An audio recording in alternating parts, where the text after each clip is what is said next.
আসসালামু আলাইকুম। অবিরাম বাংলার সংবাদে সবাইকে স্বাগত জানাচ্ছি আমি শারমিন সালাম। শুরুতেই বিআরবি কেবলস সংবাদ শিরোনাম। মিশরের মধ্যস্থতায় গাজায় যুদ্ধবিরতি কার্যকর, ক্ষতিগ্রস্ত ফিলিস্তিনিদের সহায়তার আশ্বাস যুক্তরাষ্ট্র ও চীনের।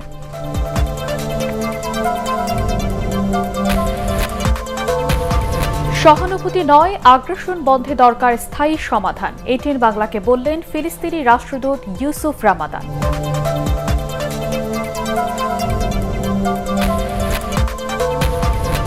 প্রচণ্ড তাপদাহ আরও দুদিন, ঘূর্ণিঝড় ইয়াস আঘাত হানতে পারে এ সপ্তাহে।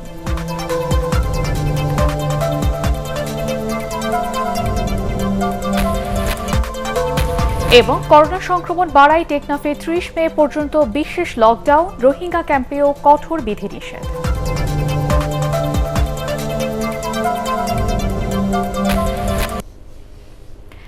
শুনছিলেন বিআরবি কেবলস সংবাদ শিরোনাম। এবারে বিস্তারিত। মিশরের মধ্যস্থতায় ১১ দিনের রক্তক্ষয়ী সংঘর্ষের পর গাজায় যুদ্ধবিরতি করেছে ইসরায়েল। মধ্যরাতে এই অস্ত্রবিরতি কার্যকরের পর থেকে বিজয় উল্লাসে রাস্তায় নেমেছে লাখো ফিলিস্তিনি নাগরিক। নির্যাতিত ক্ষতিগ্রস্ত ফিলিস্তিনিদের আন্তর্জাতিক সহায়তার ঘোষণা দিয়েছে যুক্তরাষ্ট্র ও চীন। রোকসানা ইভা জানাচ্ছেন বিস্তারিত। যুদ্ধবিরতির ঘোষণায় এভাবেই রাস্তায় বেরিয়ে আসেন স্বজন ও সম্বল হারানো ফিলিস্তিনিরা। আল্লাহু আকবার স্লোগান দিয়ে আনন্দে মাতেন তারা। এই যুদ্ধবিরতিকে নিজেদের বিজয় বলে দাবি করে ফিলিস্তিনের ইসলামী প্রতিরোধ আন্দোলন হামাসের নেতা খলিল আল হাইয়া। ইসরায়েলি বোমা হামলায় ক্ষতিগ্রস্ত বাড়িঘর পুনর্নির্মাণের ঘোষণাও দেন তিনি। যুদ্ধবিরতি কার্যকরের এই সিদ্ধান্তকে স্বাগত জানিয়েছেন মার্কিন প্রেসিডেন্ট জো বাইডেন।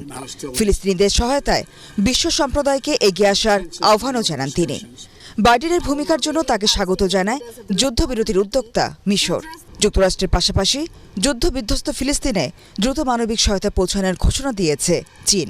টানা ১১ দিন ইসরায়েল ও গাজা নিয়ন্ত্রণকারী হামাসের পাল্টাপাল্টি হামলায় অন্তত ২৩২ জন ফিলিস্তিনি মারা গেছেন। গাজা উপত্যকায় উদ্বাস্তু হয়েছে ৯০,০০০-এরও বেশি মানুষ। রোকসানা ইভা, এটিএন বাংলা। সহানুভূতি নয়, ইসরায়েলি দখলদারদের আগ্রাসন বন্ধে স্থায়ী সমাধান চায় ফিলিস্তিন। এটিএন বাংলাকে দেয়া একান্ত সাক্ষাৎকারে একথা জানান বাংলাদেশে নিযুক্ত ফিলিস্তিনি রাষ্ট্রদূত ইউসুফ রামাদান। তিনি বলেন, ফিলিস্তিনিরা চায় নিজ দেশের সার্বভৌমত্ব আর টেকসই নিরাপত্তা ও শান্তি। গাজায় অভিযানে ইসরায়েলি নেতা বেনিয়ামিন নেতানিয়াহুর ব্যক্তি স্বার্থ রয়েছে বলেও জানান রাষ্ট্রদূত। ইমদাদুল্লাহ বাবুর রিপোর্টে বিস্তারিত। গত কয়েক দশক ধরে ইসরায়েলের আগ্রাসন নিয়ে এটিএন বাংলার সাথে কথা হয় ঢাকায় নিযুক্ত ফিলিস্তিনি রাষ্ট্রদূত ইউসুফ রামাদানের। তার অভিযোগ, যুক্তরাষ্ট্রের প্রকাশ্য মদদে নির্বিচার গণহত্যা চালাচ্ছে ইসরায়েলি নেতা বেনিয়ামিন নেতানিয়াহুর বাহিনী। সরকার গঠন করতে না পারলে দুর্নীতির দায়ে কারাগারে যাবেন নেতানিয়াহু। তাই তিনি আমাদের মেরে ইহুদি আর আমেরিকাকে বোঝাতে চান মধ্যপ্রাচ্যে তিনি ছাড়া মুসলমানদের চ্যালেঞ্জ করার ক্ষমতা আর কারো এত বেশি নেই। জাতিসংঘ ও ইসলামিক সহযোগিতা সংস্থা ওআইসির দায়িত্বহীন ভূমিকার সমালোচনাও করেন তিনি। ইউরোপ আমাদের প্রতিবেশী হলেও তারা নীরব। তারা জানে ফিলিস্তিনে কি হচ্ছে। চাইলে আগ্রাসন বন্ধে তারা অনেক কিছুই করতে পারে। তাদের চাইতে বরং আমাদের স্বাধীনতা ও শান্তির পক্ষে বেশি বলছে চীন। অথচ ওআইসি বা এর সদস্য দেশগুলোও নিজেদের স্বার্থ রক্ষায় ব্যস্ত। ফিলিস্তিনিদের অধিকার রক্ষায় বিশ্ব সম্প্রদায়কে জোরালো ভূমিকা রাখার আহ্বান জানান রাষ্ট্রদূত। বক্তৃতা, বিবৃতি, সহানুভূতি, সমানুভূতি নয়। আমরা চাই এই আগ্রাসনের বিরুদ্ধে বিশ্ববাসীর শক্ত অবস্থান। একটি দেশ ও একজন নেতানিয়াহু আন্তর্জাতিক সব আইনকে উপেক্ষা করে গণহত্যা চালিয়ে যাচ্ছে।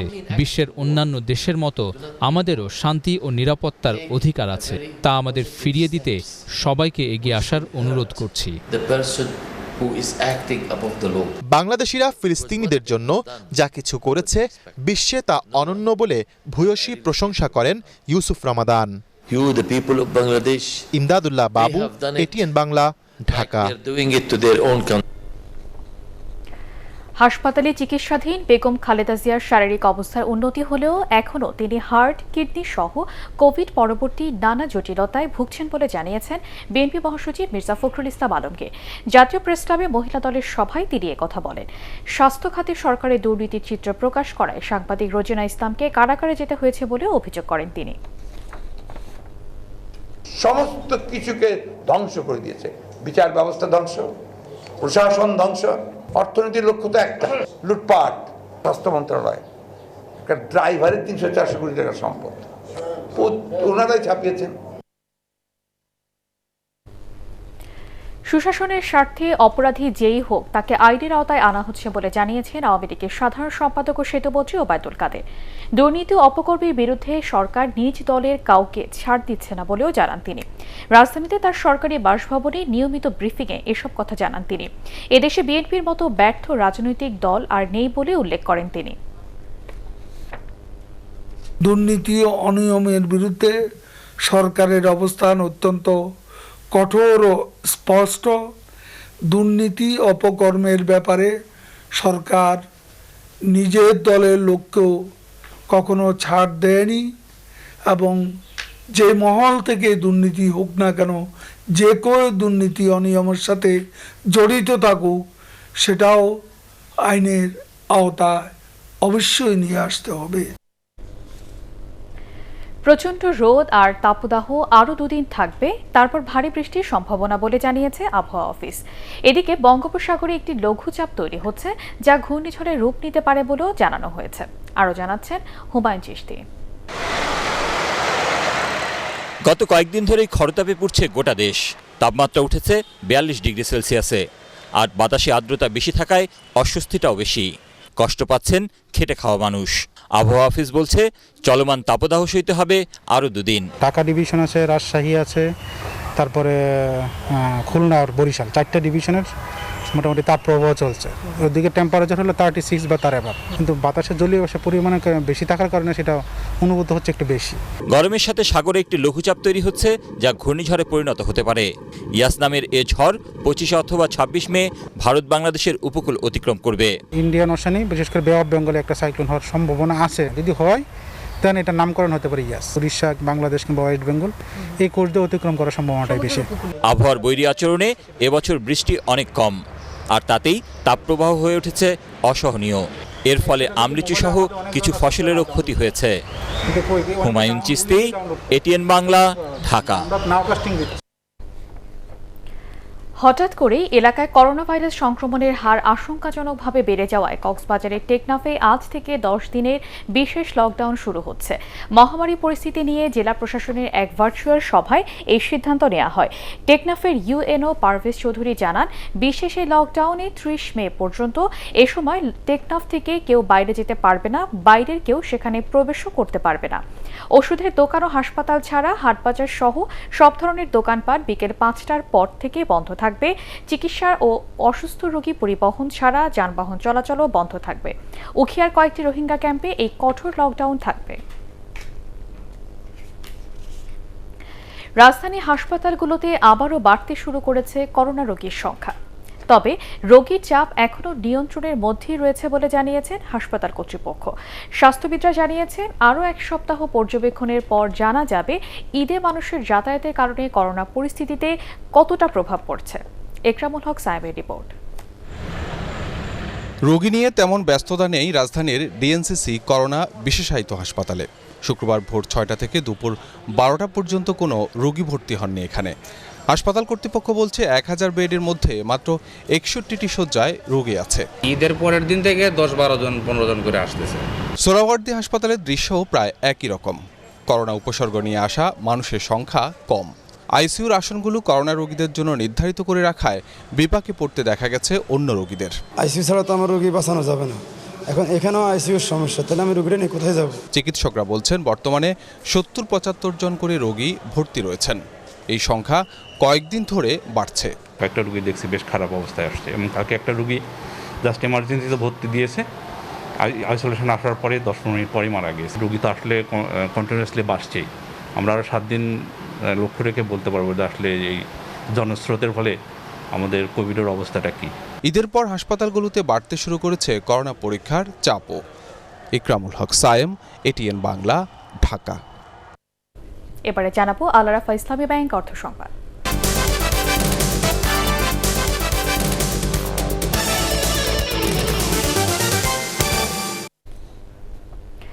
ঈদ শেষ হতে না হতেই বাড়তে শুরু করেছে তেল, পেঁয়াজ সহ কয়েকটি নিত্য পণ্যের দাম। ক্রেতা কম থাকলেও সবজির বাজার চড়া। নতুন চালের দাম অবশ্য বেশ কমতির দিকে। আরও জানাচ্ছেন শফিউল আলম সুজন। রাজধানীর বাজারে নিত্যপণ্যের দাম নিয়ে আবার শুরু হয়েছে অস্থিরতা। ঈদের পর তাই বাজারে গিয়ে ক্রেতাদের অনেকে অস্বস্তিতে। একদিকে করোনা, অন্যদিকে ঈদের পর বাজারে ক্রেতা কম থাকলেও বেড়েছে ভোজ্য তেলের দাম। সামনে আরও বাড়ার আশঙ্কা করছেন বিক্রেতারা। 1 লিটার তেল পরে 132 টাকা করে, যদি 5 কেজির ক্যান যেগুলো। গত পরশু দিনকে আমি তেল ছিলাম যে কিছু তেল দেন, কবে আমাদের টিটি নেওয়া বন্ধ, দাম আরো লিটারে 12 টাকা করে বাড়বে। এদিকে করোনার কারণে ভারত থেকে পেঁয়াজ আমদানি অনেক দিন বন্ধ। দেশি ও ভারতীয় পেঁয়াজের দাম এখন প্রায় একই। প্রতি কেজি দেশি পেঁয়াজ 40, মানভেদে ভারতীয় পেঁয়াজ 38 থেকে 40 টাকায় বিক্রি হচ্ছে, যা ঈদের আগের চেয়ে বেশি। বেড়েছে চিনি ও ডালের দামও। তবে রাজধানীতে স্থির আছে মাংসের বাজার। 33 টাকা 32 টাকা কিনছে। এইখানে এখন আইসা দেখতেছি এই পেঁয়াজটা অনেক বেড়ে গেছে, 40 টাকা করে কেজি কিনতে হইতেছে। ইন্ডিয়ান পেঁয়াজ বদবেরা দেওয়াতে মানে দাম একটু বাড়ছে। বাজারে নতুন আসা সবজির দাম এখনো চড়া। তবে নতুন আসা চালের দাম বেশ কমেছে। বিয়ার 28 চাল কেজিতে 60 টাকা কমে 43 এবং মিনিকেট 5 টাকা কমে বিক্রি হচ্ছে 53 টাকা কেজি দরে। বাজারে যথেষ্ট পরিমাণ সবজি আছে, কোনো ঘাটতি আমি দেখছি না। তারপরও এরা দাম মানে প্রয়োজনীয় থেকে বেশি চাচ্ছে। নিত্যপণ্যের বাজারে দামের এই অস্থিরতা ঠেকাতে সরকারি কর্তৃপক্ষের আরও বেশি নজরদারি চাইছেন ক্রেতারা। শফিউল আলম সুজন, এটিএন বাংলা, ঢাকা। এবারে আন্তর্জাতিক সংবাদ।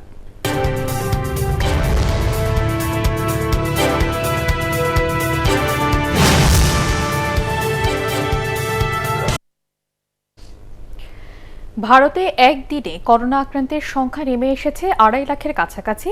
তবে মৃত্যু আবারও 4000 ছাড়িয়েছে। গত 24 ঘন্টায় দেশটিতে মারা গেছে 4209 জন, আর নতুন শনাক্ত হয়েছে 2,59,991 জন। দিল্লি, বিহার, ঝাড়খণ্ড, উত্তরপ্রদেশ, রাজস্থান, গুজরাট, মধ্যপ্রদেশে সংক্রমণ অনেকটা নিয়ন্ত্রণে আসলেও কর্ণাটক ও তামিলনাড়ুর পরিস্থিতি এখনও ভয়াবহ। এবারে পার্টেক্স খেলার খবর।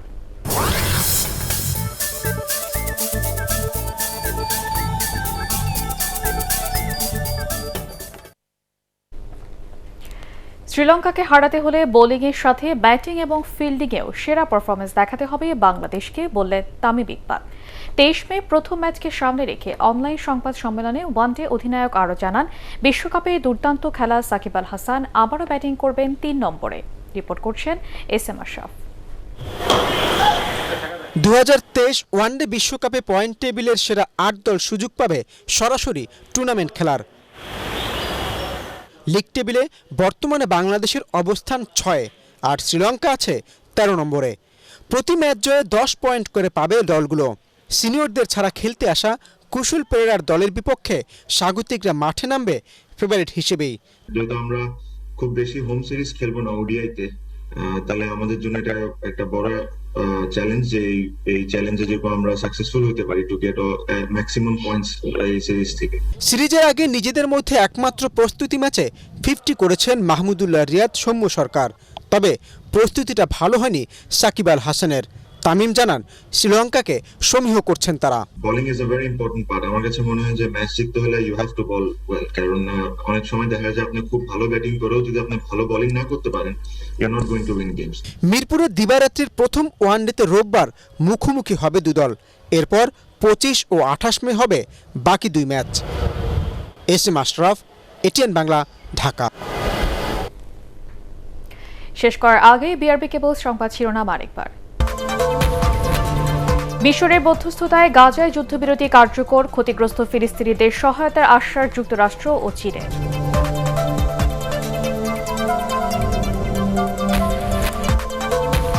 সহানুভূতি নয়, আগ্রাসন বন্ধে দরকার স্থায়ী সমাধান, এটিএন বাংলাকে বললেন ফিলিস্তিনি রাষ্ট্রদূত ইউসুফ রামাদান।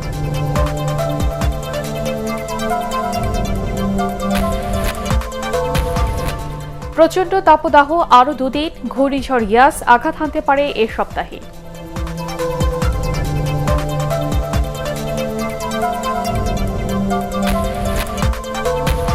এবং করোনা সংক্রমণ বাড়ায় টেকনাফে 30 মে পর্যন্ত বিশেষ লকডাউন, রোহিঙ্গা ক্যাম্পেও কঠোর বিধিনিষেধ।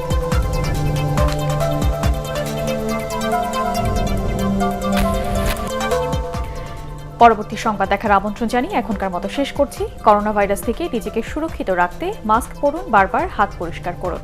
এটিএন বাংলার সংবাদ ইউটিউবে দেখতে ব্রাউজ করুন youtube/18 বাংলা নিউজ।